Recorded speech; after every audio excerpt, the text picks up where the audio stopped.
Oral. In 2007, you and I had an interview here at that time. That was my farewell tour in 2007, and I can tell the people of St. Martin that I am now nearing the end of my political career.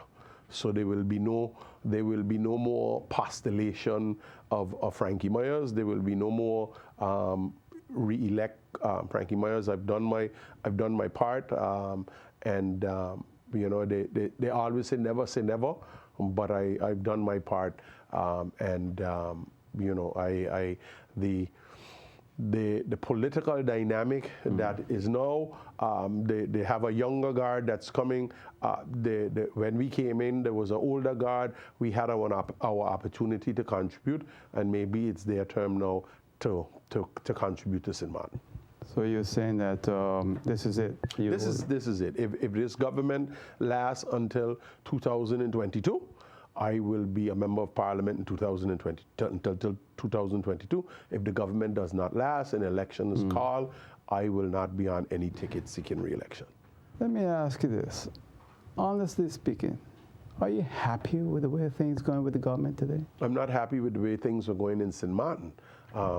Generally, St. Martin, the hurricane, Irma is one thing that we can point at, but if we go back to where our economy was going prior to the hurricane, I remember businesses that started to close, major businesses that was established for 30 years and 30 plus years in St. Martin, they had started to close. Again, you could say lack of confidence in government, but also the economy. We are not doing anything to, in essence, stimulate this economy. And why I say that? When you say we, who are you talking about? We, as a people, as a government. But people, yeah, but MP Meyers, don't take the responsibility of the government and put it on the people. No. We elected members of parliament who then appoint a council of ministers who are responsible. I think they should take their responsibility and not the people. This is where we have always made our mistake. This is where we made a mistake, because it is easy to just, you see, there's a scapegoat, and you could always blame the scapegoat. But if structurally there is no buzz in your economy to make your economy go, there is no investment. If we go to the local banks, for example, how many locals do you see getting that kind of funds to really develop and invest in the economy? No, we got to rely on foreign investors. You understand? The wall is now... That's throughout the Caribbean. Throughout the wall, and it's becoming worse.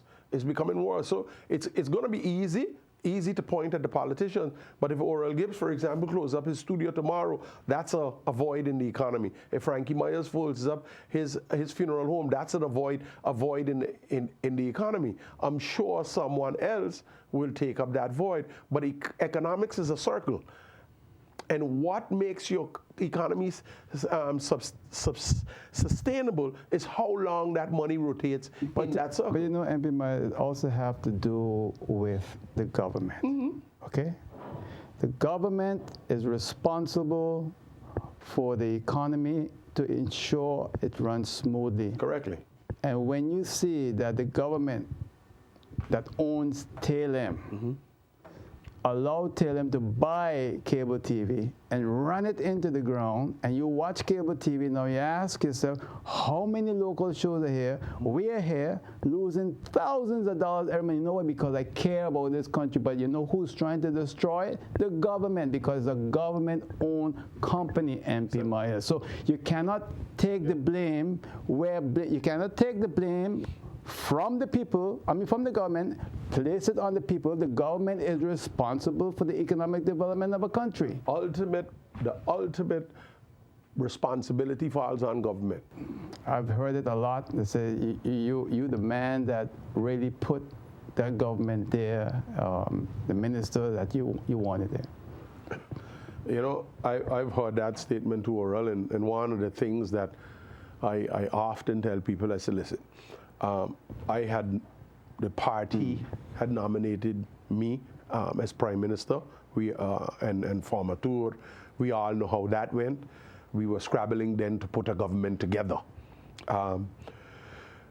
When I was a member of the United People's Party, I was faction leader of the United People's Party, and I was deputy leader of the United People's Party.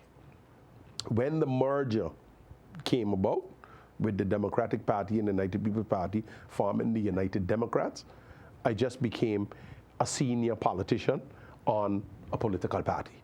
I had no, of course, I would advise, but I wasn't a formateur for the government. Formateur for this government, when it formed, was Theo Heliger. He was the leader of the party, and the deputy leader based on the merger is Sarah Westcott Williams.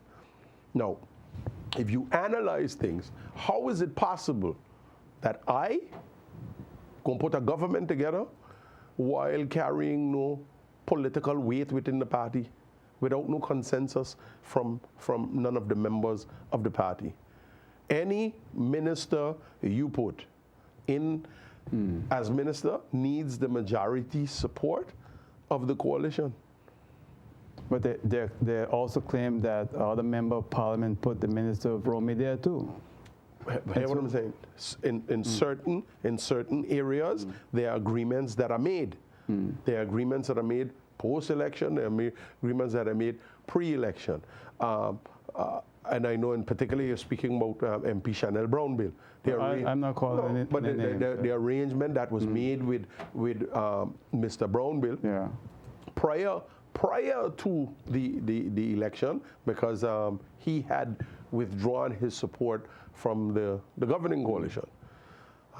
He had withdrawn his support from the governing coalition. So as such, it was automatic, okay, you can select a minister of Romy, which he did select the minister of Romy. But it still took all of the other 7 members of parliament, the coalition partner included, to say, okay,